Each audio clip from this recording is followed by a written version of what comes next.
Bem-vindo ao A Controvérsia, sou Maurício Saliba e hoje vamos falar sobre educação pública. Para isso temos aqui a presença do professor Marcos Correia e da aluna da Unesp, Ana Karina Bezerra Lira. Bom, Marcos, eu acho que é importante a gente começar discutindo um pouquinho a questão da educação hoje, né? Como é que anda a educação? Se ouve falar muito sobre a crise da educação. Antes disso, eu gostaria que vocês se apresentassem e dissessem, né, quais são os trabalhos que tem feito, o que tem feito, para depois a gente bater um papo sobre essa questão da crise educacional ou não, né? Então, eu sou o Marcos, eu sou professor de Geografia, trabalho na Escola Caló, aqui em Ourinhos, no ensino médio, e também no Colégio Técnico, na ITEC Jacinto Ferreira de Sá. Eu tenho já mais de 30 anos de magistério e estou quase aí para me aposentar, se me deixarem aposentar, né? Vai ser raro. E a jornada que a gente aprende fazendo, né? A gente estuda, faz uma universidade. Sim, sim. E eu fiz aqui na FIU, né? Terminei em 1985, aí depois eu fiz pós em Geografia e Ensino na UEL e depois em Educação na Unicamp. Mas na verdade a gente aprende fazendo. Sim, exatamente. Trocando experiências com a molecada e aprendendo junto com eles. É na sala de aula, né? É na sala de aula. A sala de aula é que verdadeiramente ensina o que a gente pode ou não fazer, né? Isso é muito bom. Ótimo. E para falar sobre educação, lógico, alguém que está estudando, né? A Ana que está fazendo Geografia, né, na Unesp. Fala um pouquinho, Ana, sobre isso. Eu sou Ana Karina, estou no terceiro ano da Faculdade de Geografia da Unesp, Ourinhos, e sou professora atualmente também no cursinho CACU. Já realizei algumas palestras e algumas intervenções em escolas públicas para falar sobre a questão indígena também. Que ótimo, interessante. Bom, Marcos, vou começar por você e depois a Ana vai colaborando nessa discussão, né? À vontade, lógico, que é um bate-papo. Mas a ideia é assim, quantas andas a educação no Brasil? Ou seja, qual a situação? Nós pioramos? Estamos melhor? Tem alguma perspectiva de melhora? Qual a situação? Olha, eu sou otimista.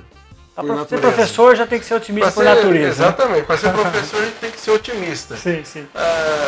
Nós tivemos aí, é lógico que alguns avanços nos últimos anos em algumas questões. Né? Se a gente for ver a inclusão de determinados setores da sociedade que até então nunca chegavam à universidade, a gente começou a ter contato com essa moçada no ensino médio que durante muitos anos, tinham a perspectiva de mal concluir o ensino médio e saber que iam parar.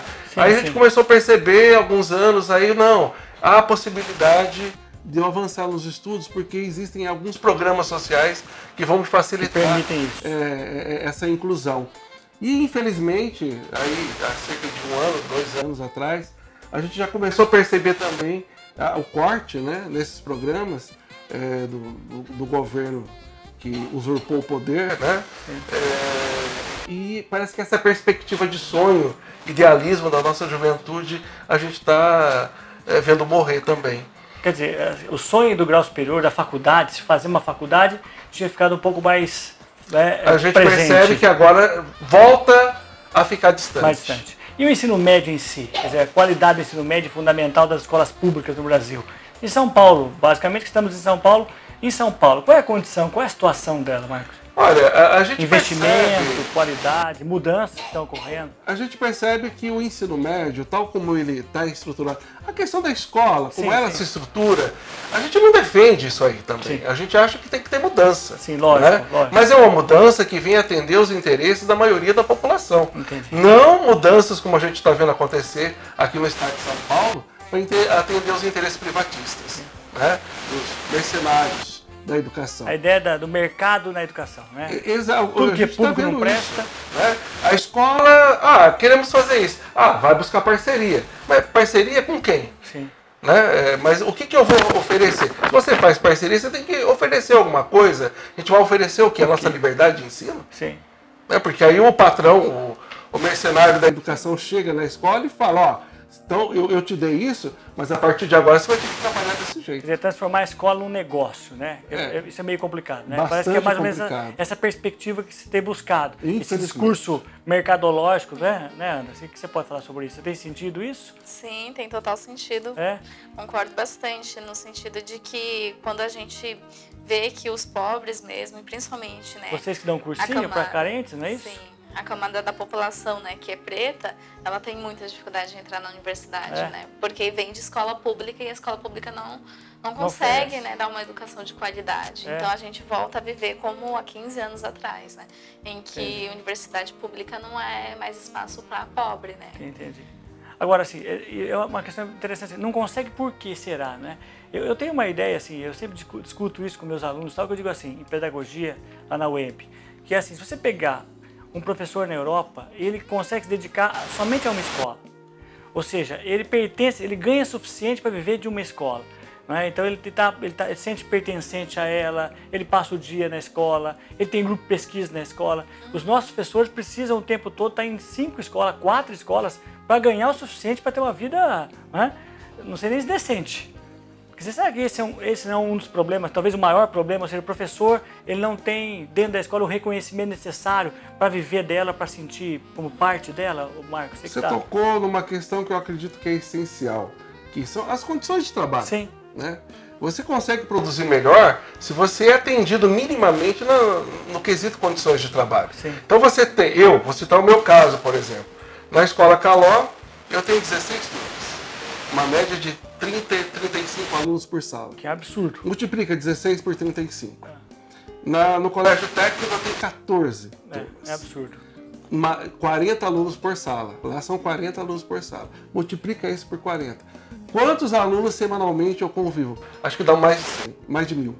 Ou perto de 1.000 alunos. Tem que ser herói, né?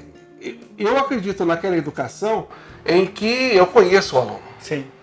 Eu não estou ali só para, vamos trabalhar a geografia, vamos ver isso, vamos fazer aquele outro, em termos de conceitos, né, da ciência geográfica. Mas eu acredito que o bom professor é aquele que verdadeiramente conhece o seu aluno.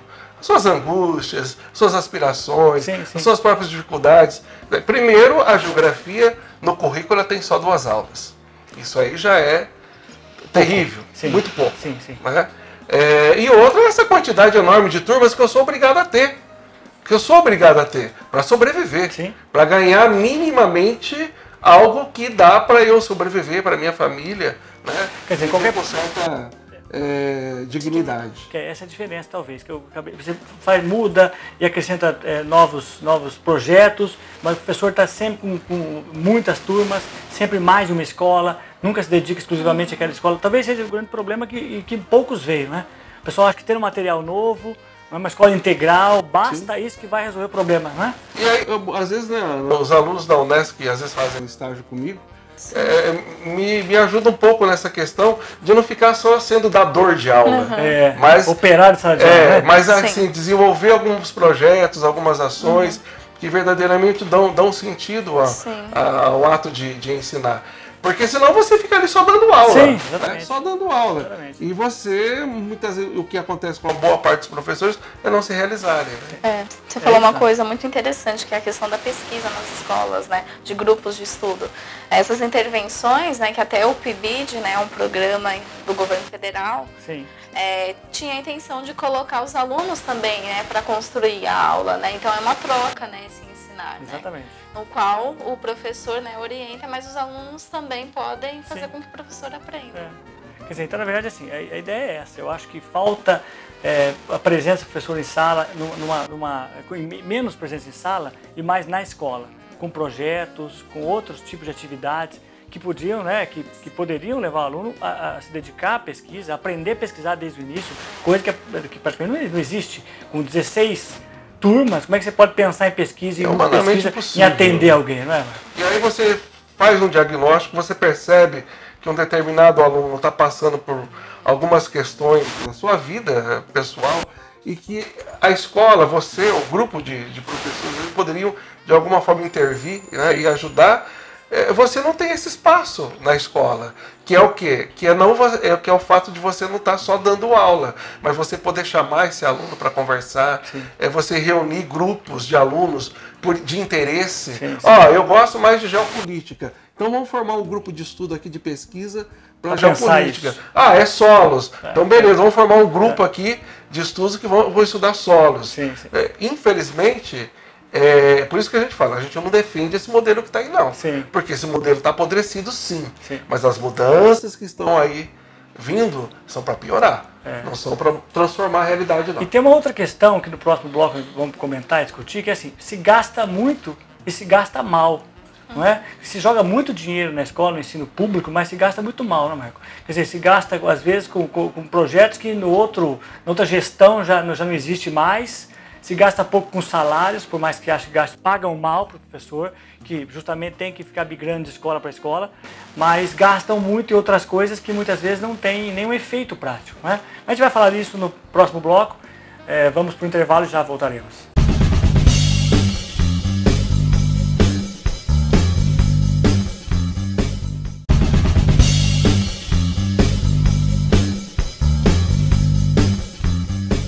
Estamos de volta com Há Controvérsias, hoje falando sobre educação pública. Temos aqui o professor Marcos Correia, aluna da Unesp, Ana, que vai discutir um pouquinho mais profundamente essa questão dos dilemas da educação, né? Nós tivemos um exemplo, quando eu falei que gasta muito e gasta mal, se percebe quanto dinheiro vai para o ralo, né, da educação, como se paga mal o professor. E a semana passada, em São Paulo, na Câmara Municipal, os professores e funcionários, professores da prefeitura foram agredidos, né? O que a gente pode falar sobre isso, Marcos? Como é que foi esse episódio? Demonstra o que esse episódio? Um descaso para o professor e mais algumas coisas. É o total descaso pela educação como um todo. Né? Porque parece que o vilão da história é sempre o professor, né? É sempre a educação, e não se consegue fazer avanços, né, nesse sentido. Então, o que aconteceu na Câmara Municipal em São Paulo na semana passada é uma cena que já vem se repetindo há anos e anos, né? Sim. Com o Quércia em 1987, com o Mário Covas em 2000, sim, jogou a cavalaria também em cima dos professores. No Paraná, né? O Beto Richa, né, também joga a cavalaria em cima dos professores. Por quê? Porque é um segmento que, bem ou mal, minimamente é organizado e luta. Sim. Consegue ainda ter resistência e força para lutar e conseguir fazer alguma transformação. Então agora o Dória, em São Paulo, né, para enfrentar esse movimento dos funcionários, dos professores, que estavam lá querendo impedir que fosse aumentado o grau de contribuição deles para a Previdência municipal. Pagar mais, né? Pagar mais, se aposentar ou não se aposentar. Mal. Sim. Então ia aumentar o desconto dele no salário, aumentando... Criativo, Dória. Muito criativo. Né? Isso demonstra... E tem gente que, inclusive aqui em Ourinhos, né, tem ele até como exemplo, né, de gestor. Né? Nós não precisamos de gestores. Nós precisamos de políticos. Nós precisamos de políticos que tenham alma de político, que consigam dialogar democraticamente com a sociedade. Gestor, eu contrato um gestor. Ele vai gestar o que eu quiser.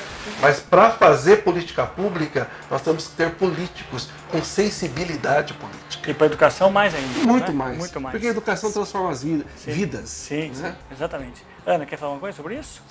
Eu acho que precisamos também de pensar que eles estão lá para representar o povo, né? Sim. O povo que faz eles estarem lá, né? Sim. Se não fosse a classe trabalhadora, de nada ia adiantar.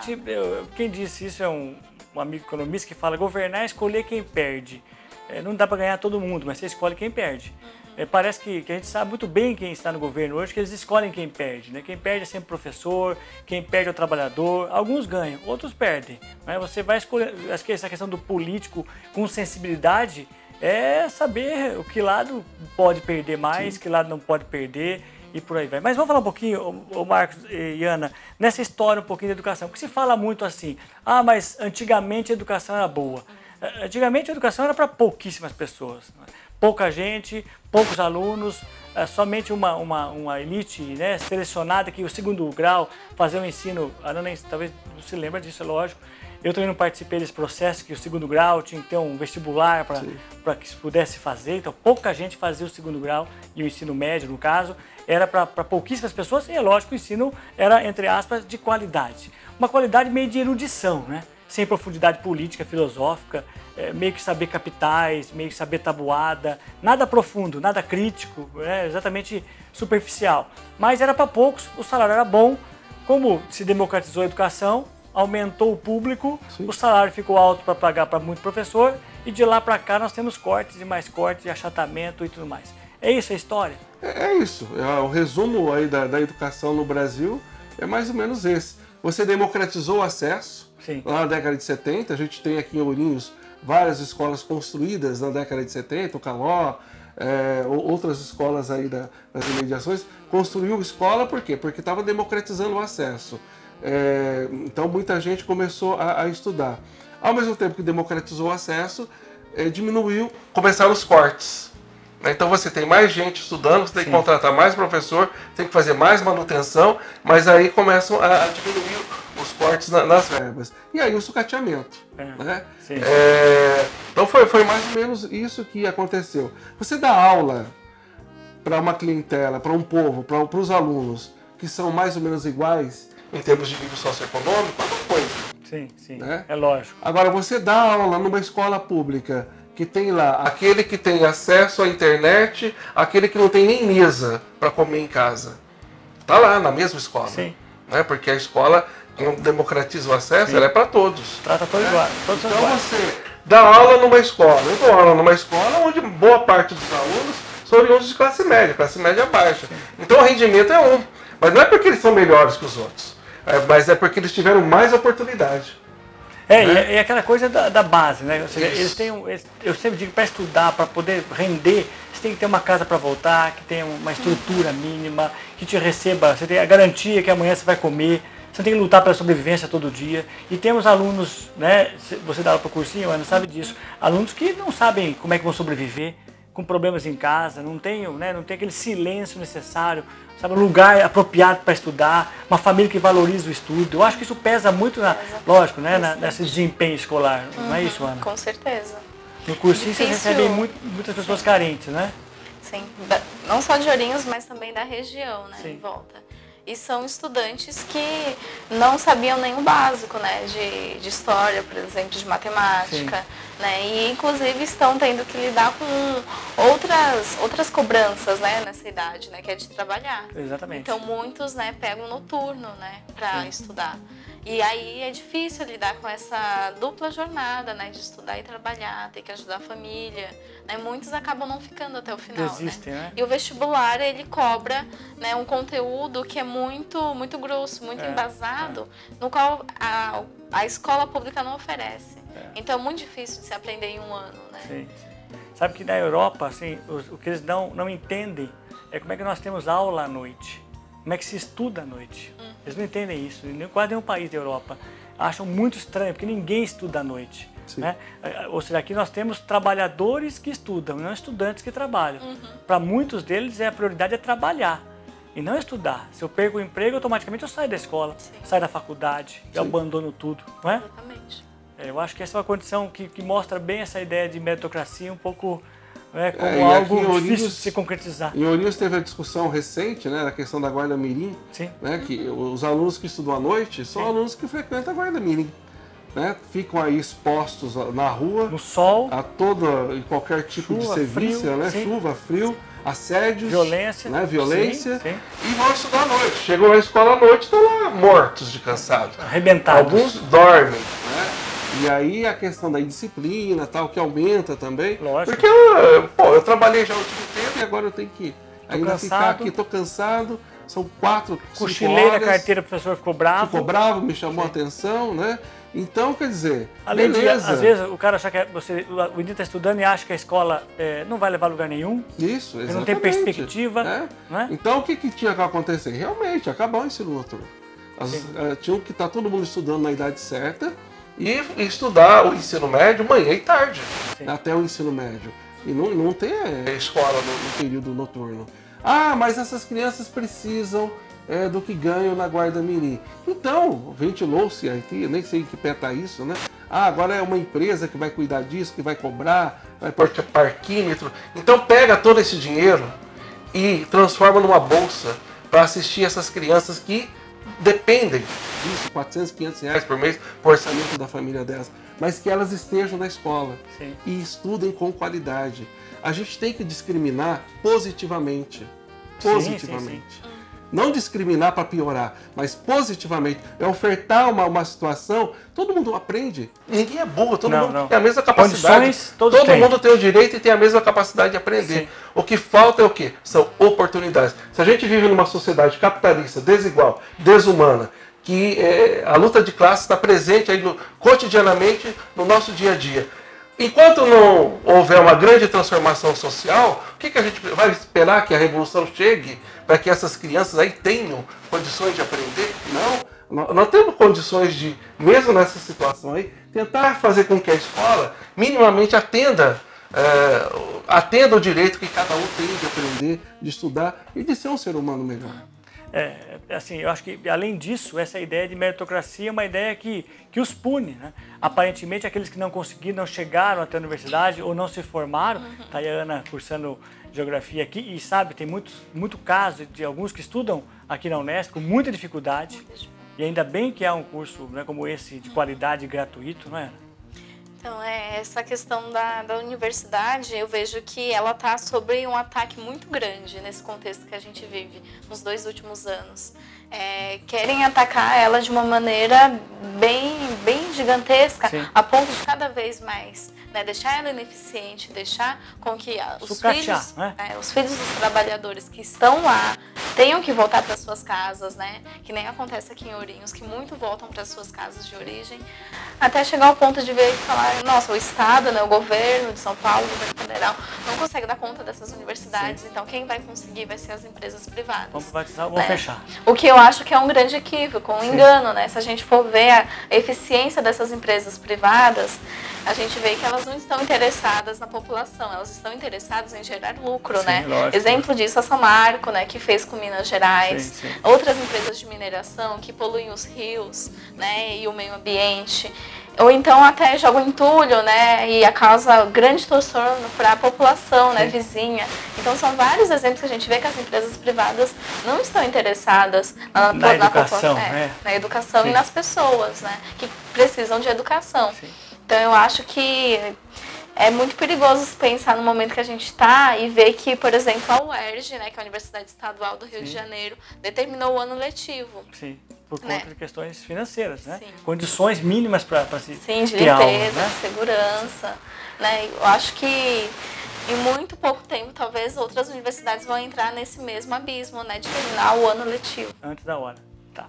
Vamos para o nosso comercial, depois voltaremos um pouquinho mais sobre esse assunto, sobre universidade. Daqui a pouco nós voltaremos.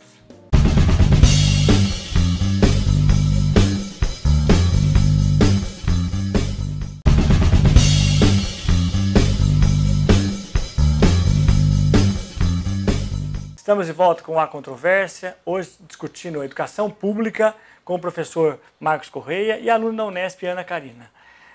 Uma questão que você levantou, Ana, que é importante pensar, essa questão do sucateamento das universidades.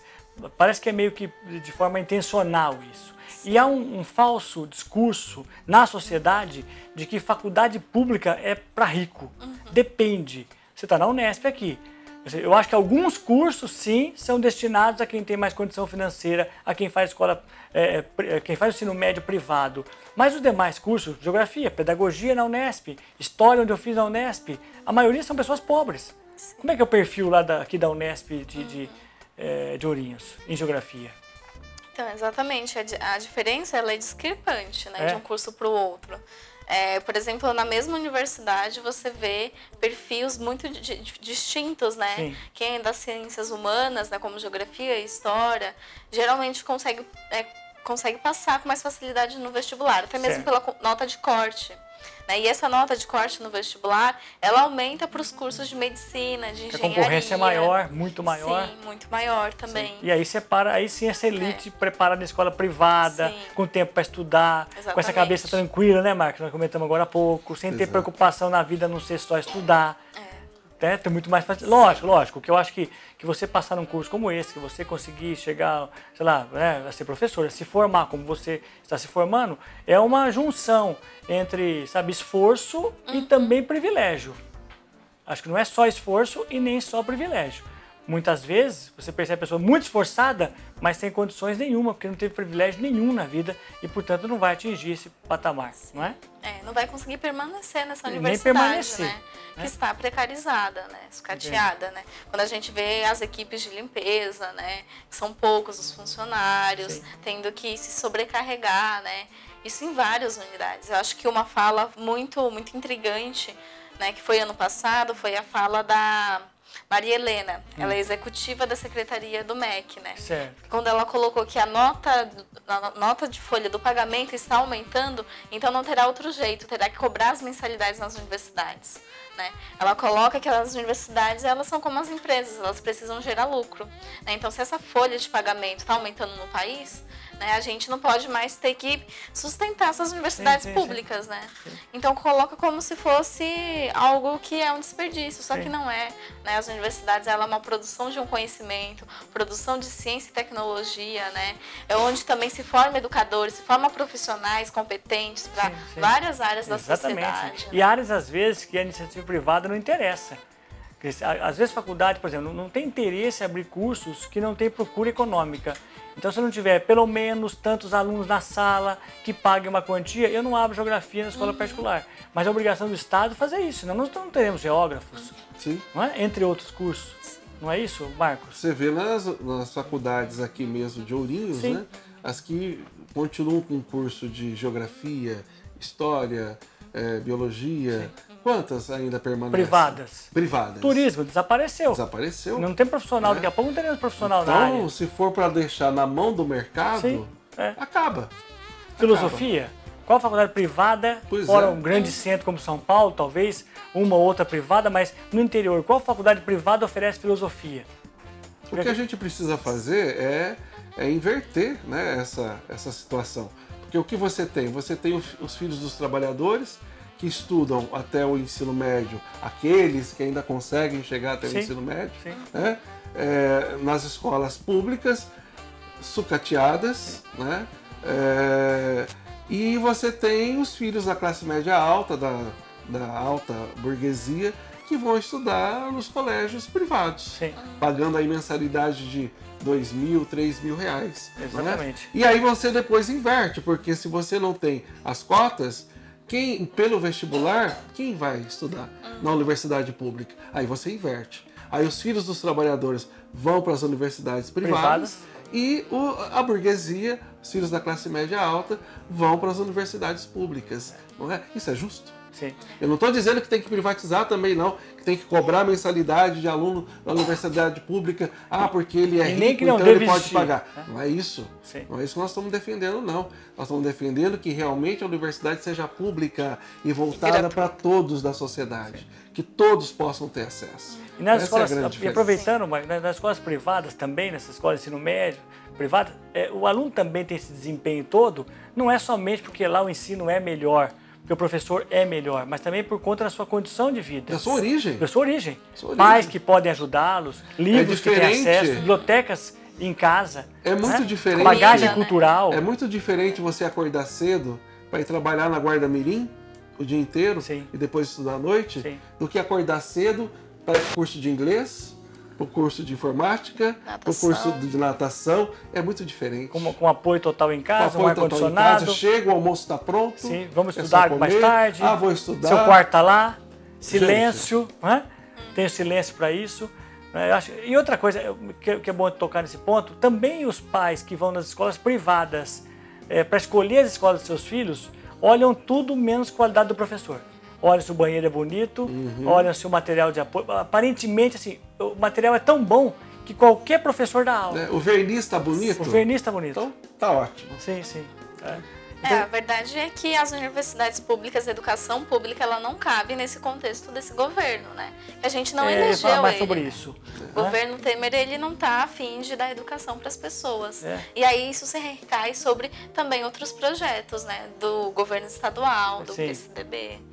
E a classe média ela é muito egoísta, né, Maurício? Sim. Ela abandonou a escola pública, ela abandonou os serviços públicos, ela abandonou o serviço de saúde, ela paga o plano privado de saúde. Os filhos da classe média estudam, o pai se mata de 1001 maneiras para conseguir ter o dinheiro para pagar a mensalidade da escola privada mas não coloca o filho na escola pública, não é?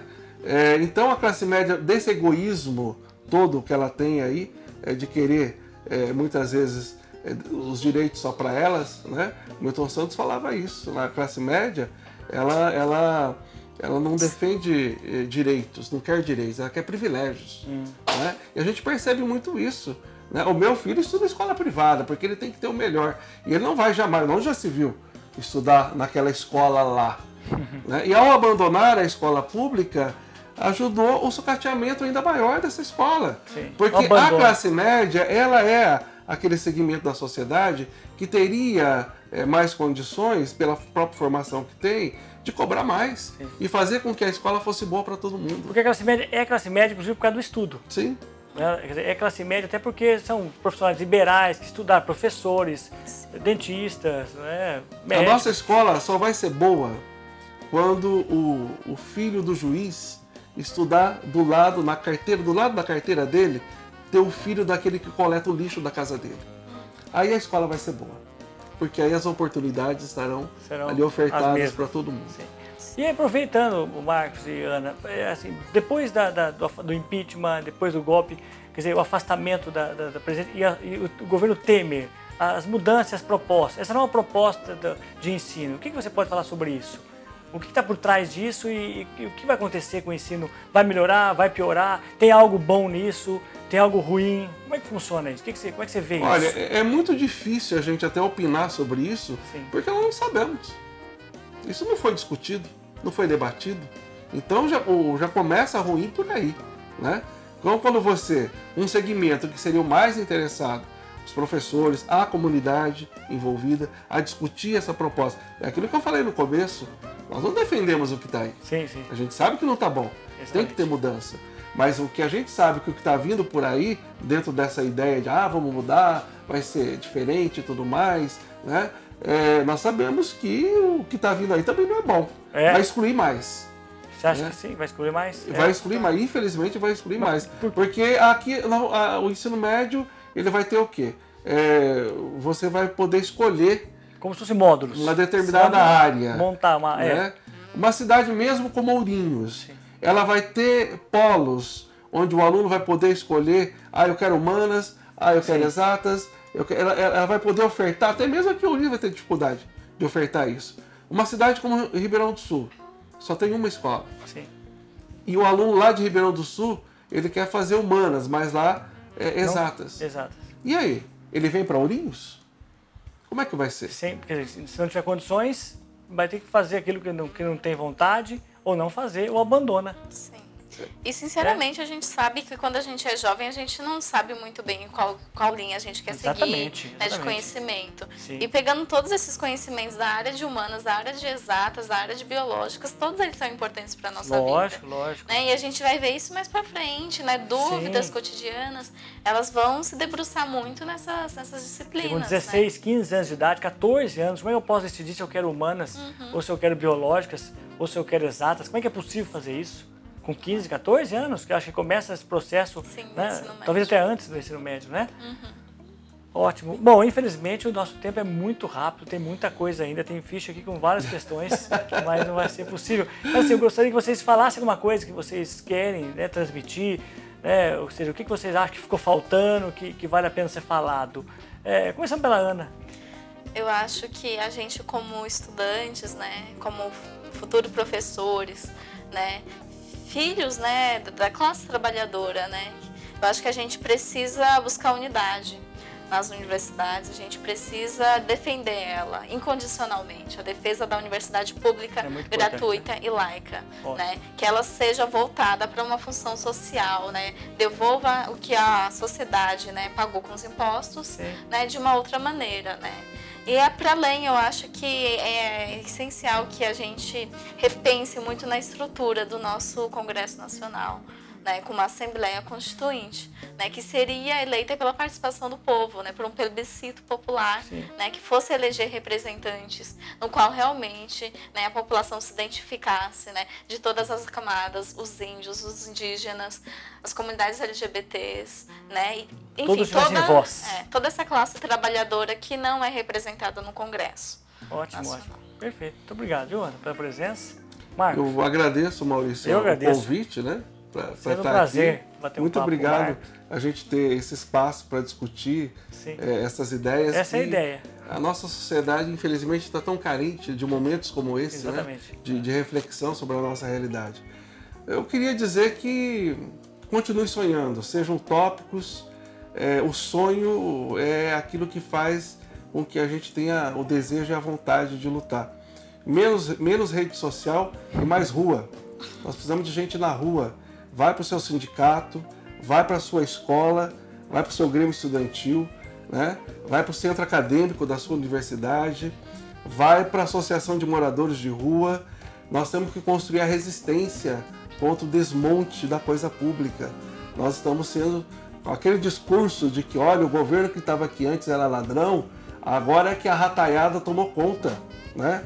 A pataiada, os verde e amarelos saíram às ruas aí, e não estou me dizendo, justificando que aquele governo era bom ou ruim também não, mas nós destruímos uma experiência democrática que nós começamos a construir quando a ditadura caiu em 85. Nós rompemos novamente, nós estamos vivendo novamente uma ditadura. E o momento agora é de sonho, é de utopia, mas é de rua, é de resistência. Nós temos que fazer a resistência agora e já. Porque senão, meu amigo, nós vamos talvez mais daqui 50, 100 anos para reconstruir o que em 2 anos já foi destruído. Muito obrigado, Marcos. Muito obrigado pela presença, pelo papo, pela maneira como tratou o assunto. Eu acho que de forma profissional, ao mesmo tempo apaixonada, né? que é, acho que, típico do professor que gosta do que faz e que sempre fez, né, por prazer e por amor, né? Infelizmente, o Há Controvérsia está chegando ao fim. O tema educação pública é sempre bem-vindo e é sempre um debate acalorado, importante, que faremos outras vezes em outros momentos. O Há Controvérsias fica por aqui. O tema educação pública é sempre importante. Teremos mais discussão sobre isso no futuro. É muito importante que continuemos tratando esse assunto dessa forma. O Há Controvérsias, portanto, voltará na próxima semana, aqui na GRP TV, feita para você.